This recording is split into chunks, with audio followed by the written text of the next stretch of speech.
Assalamualaikum warahmatullahi wabarakatuh. Kami dari kelompok 1 akan mempresentasikan hasil diskusi kami mengenai investigasi wabah. Sebelumnya, izinkan kami untuk memperkenalkan anggota kami. Yang pertama yaitu Sinta Primadayanti dengan NIM 2007026040. Yang kedua ada Nova Dwi Ardiansyah dengan NIM 2007026048. Yang ketiga ada Eli Putri Aulia dengan NIM 2007026050. Yang keempat ada Aisyah Umu Atsal dengan NIM 2007026056. Dan yang terakhir ada Ani Mudrikatur Rahmah dengan NIM 2007026057. Topik pembahasan dalam investigasi wabah ini terdiri dari yang pertama pengertian wabah, yang kedua ada bentuk wabah, yang ketiga ada ruang lingkup wabah, yang keempat ada faktor timbulnya wabah, yang kelima ada kriteria kerja wabah, yang keenam ada tujuan utama investigasi wabah, yang ketujuh ada prinsip investigasi wabah, yang kedelapan ada langkah-langkah investigasi wabah, yang kesembilan ada penanggulangan wabah dan contoh analisis kasus. Yang pertama ada pengertian wabah. Menurut Undang-Undang Nomor 4 Tahun 1984 tentang wabah penyakit menular, wabah adalah kejadian berjangkitnya suatu penyakit menular dalam masyarakat yang jumlah penderitanya meningkat secara nyata melebihi daripada keadaan yang lazim pada waktu dan daerah tertentu serta dapat menimbulkan malapetaka. Kemudian yang keempat ada bentuk wabah. Bentuk wabah terbagi menjadi dua. Yang pertama menurut sifat dan yang kedua menurut transmisinya. Menurut sifatnya terbagi menjadi dua. Yang pertama ada common source epidemic, wabah penyakit yang disebabkan oleh terpaparnya sejumlah orang dalam waktu yang relatif singkat. Yang kedua ada propagate progressive epidemic, wabah penyakit yang disebabkan oleh terpaparnya sejumlah orang dalam waktu yang relatif lama. Kemudian menurut transmisinya juga terbagi menjadi dua. Yang pertama ada common vehicle epidemic. Contohnya, tertelannya bersama makanan dan minuman, misalnya bakteri salmonellosis. Yang kedua ada epidemics propagate by serial transfer from host to host. Contohnya, penjalaran melalui rute pernafasan seperti campak, rute anal oral, sigilosis, rute genitalia, sifilisis, dan sebagainya. Kemudian yang kelima ada ruang lingkup wabah. Yang pertama ada outbreak, small but unusual. Yang kedua ada epidemic, bigger and spreading. Dan yang ketiga ada pandemic, international and out of control. Yang keenam ada faktor penyebab timbulnya wabah. Yang pertama ada herd immunity yang rendah, yang kedua ada pathogenesis, dan yang ketiga lingkungan yang buruk. Selanjutnya yaitu kriteria kerja wabah. Suatu daerah dapat ditetapkan dalam keadaan KLB apabila memenuhi salah satu kriteria sebagai berikut. Yang pertama, timbulnya suatu penyakit menular tertentu sebagaimana dimaksudkan dalam pasal 4 yang sebelumnya tidak ada atau tidak dikenal pada suatu daerah. Yang kedua, peningkatan kejadian kesakitan terus-menerus selama 3 kurun waktu dalam jam, hari, atau minggu berturut-turut menurut jenis penyakitnya.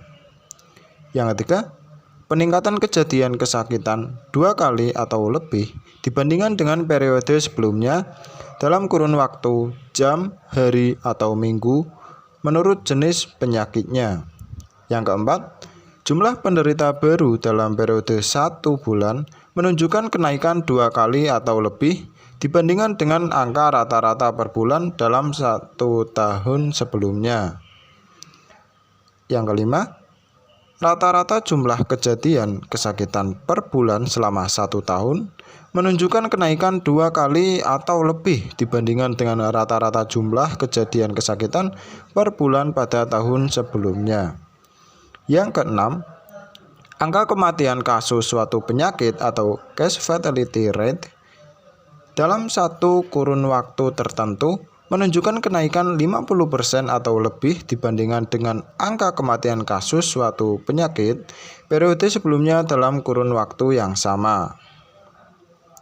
Yang ketujuh, angka proporsi penyakit atau proportional rate penderita baru pada satu periode menunjukkan kenaikan 2 kali atau lebih dibandingkan satu periode sebelumnya dalam kurun waktu yang sama.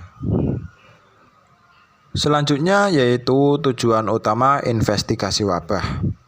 Menurut Thomas dan Weber pada tahun 2001 dan CDC pada tahun 1992, investigasi wabah mempunyai 3 tujuan utama.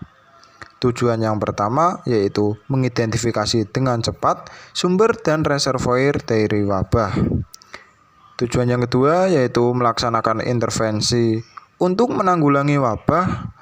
Dan tujuan yang ketiga yaitu mengembangkan kebijakan untuk mencegah wabah di masa mendatang.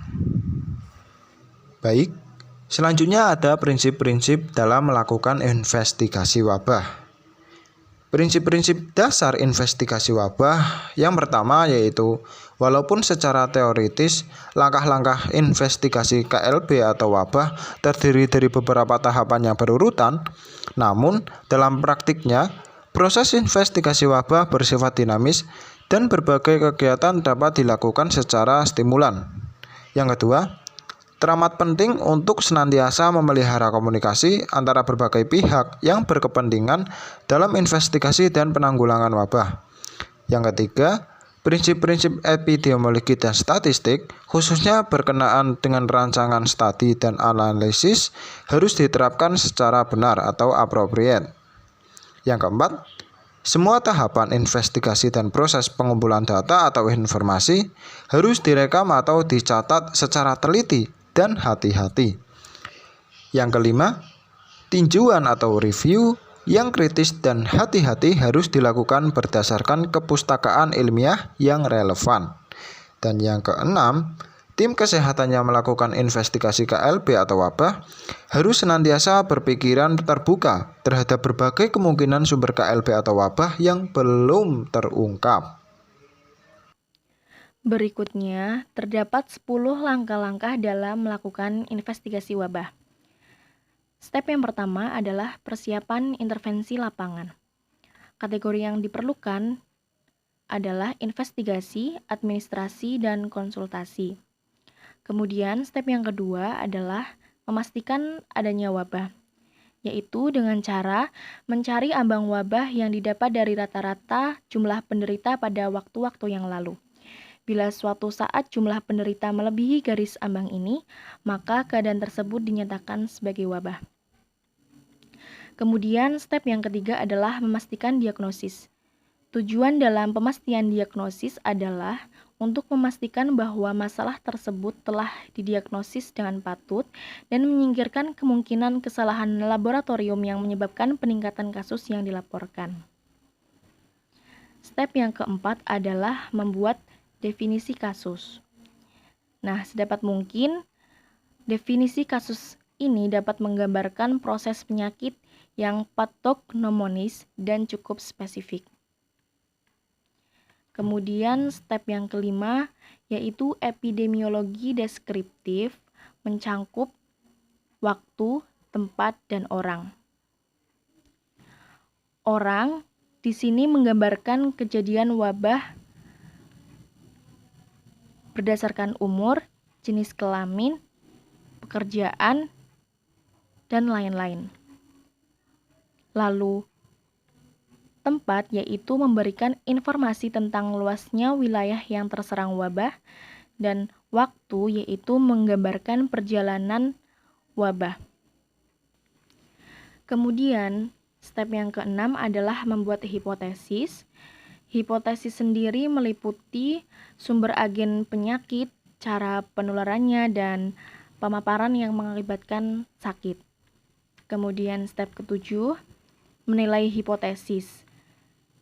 Hipotesis sendiri dapat dinilai dengan salah satu dari dua cara. Yang pertama, dengan cara membandingkan hipotesis dengan fakta yang ada. Kemudian cara yang kedua, yaitu dengan analisis epidemiologi untuk mengkuantifikasikan hubungan dan menyelidiki peran kebetulan. Step ke-8 adalah memperbaiki hipotesis dan mengadakan penelitian tambahan. Meliputi yang pertama, penelitian epidemiologi yang mengarah pada epidemiologi analitik, dan yang kedua, penelitian laboratorium dan lingkungan yang terdiri dari pemeriksaan serum dan pemeriksaan tempat pembuangan tinja. Kemudian step yang ke-9 yaitu melaksanakan pengendalian dan pencegahan. Nah, pada umumnya, upaya pengendalian diarahkan pada mata rantai yang terlemah dalam penularan penyakit. Upaya pengendalian mungkin diarahkan pada agen penyakit, sumbernya, atau reservoirnya. Dan yang terakhir, step ke-10 adalah menyampaikan hasil penyelidikan. Penyampaian hasil dapat dilakukan dengan dua cara. Yang pertama, laporan lisan, dan yang kedua dengan laporan tertulis. Nah, yang selanjutnya adalah mengenai penanggulangan wabah. Nah, teman-teman, mengenai penanggulangan wabah ini sebenarnya sudah diatur dalam Peraturan Menteri Kesehatan Republik Indonesia pada nomor 1501-Menkes-Per-X-10 tentang jenis penyakit menular tertentu yang dapat menimbulkan wabah dan upaya penanggulangannya. Nah, tepatnya adalah pada pasal ke-13. Bunyi dari pasal 13 tersebut, yang pertama ayat 1, penanggulangan kejadian luar biasa atau wabah dilakukan secara terpadu oleh pemerintah, pemerintah daerah, dan masyarakat. Ayat 2, penanggulangan kejadian luar biasa atau wabah sebagaimana dimaksud pada ayat 1 meliputi A. Penyelidikan epidemiologis, B. Penata laksanaan penderita yang mencakup kegiatan pemeriksaan, pengobatan, perawatan dan isolasi penderita, termasuk tindakan karantina. C. Pencegahan dan pengebalan. D. Pemusnahan penyebab penyakit. E. Penanganan jenazah akibat wabah. F. Penyuluhan kepada masyarakat. Dan G. Upaya penanggulangan lainnya. Selanjutnya bunyi ayat ketiga. Upaya penanggulangan lainnya sebagaimana dimaksud pada ayat 2 huruf G antara lain berupa meliburkan sekolah untuk sementara waktu, menutup fasilitas umum untuk sementara waktu, melakukan pengamatan secara intensif atau surveillance selama terjadi kejadian luar biasa, serta melakukan evaluasi terhadap upaya penanggulangan secara keseluruhan. Ayat keempat berbunyi, upaya penanggulangan lainnya sebagaimana dimaksud pada ayat 3 dilakukan sesuai dengan jenis penyakit yang menyebabkan kejadian luar biasa atau wabah. Bunyi ayat kelima, ketentuan lebih lanjut mengenai kegiatan penanggulangan kejadian luar biasa atau wabah sebagaimana dimaksud pada ayat 2 tercantum dalam lampiran peraturan ini. Nah, selanjutnya adalah contoh analisis kasus. Kasus yang kami ambil adalah mengenai kasus pandemi COVID-19. Nah, pada tanggal 14 Maret tahun 2020 kemarin, wabah coronavirus atau kita kenal sebagai COVID-19 telah ditetapkan sebagai bencana nasional oleh pemerintah Indonesia berdasarkan Undang-Undang Nomor 24 Tahun 2007. Nah, Presiden Indonesia, Bapak Joko Widodo ini membentuk gugus tugas percepatan penanganan COVID yang bertugas untuk mengkoordinasi kapasitas pusat dan daerah untuk memastikan upaya apa saja untuk mencegah munculnya sebaran varian baru. Nah, selain itu, dalam rangka memberikan jaminan, pemerintah berupaya mengurangi jumlah kelompok terinfeksi dengan perlindungan berupaya pengawasan PDP dan ODP. Penemuan dini atas kasus-kasus baru untuk menekan laju penularan dan perlindungan terhadap petugas kesehatan dengan memberikan APD yang terstandar.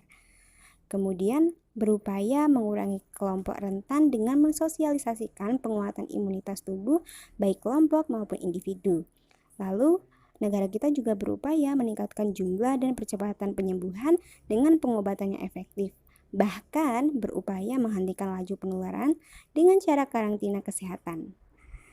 Nah, penerapan lockdown atau pembatasan sosial berskala besar atau biasa kita singkat dengan PSBB ini diyakini merupakan cara yang paling ampuh untuk menekan laju penularan pandemi coronavirus atau COVID-19. Dan alhamdulillah sekarang pandemi COVID-19 sudah ditetapkan sebagai endemik, bukan pandemi lagi. Nah, cukup sekian presentasi dari kelompok kami. Kurang lebihnya mohon maaf. Wallahul muwaffiq ila aqwamit thoriq. Wassalamualaikum warahmatullahi wabarakatuh.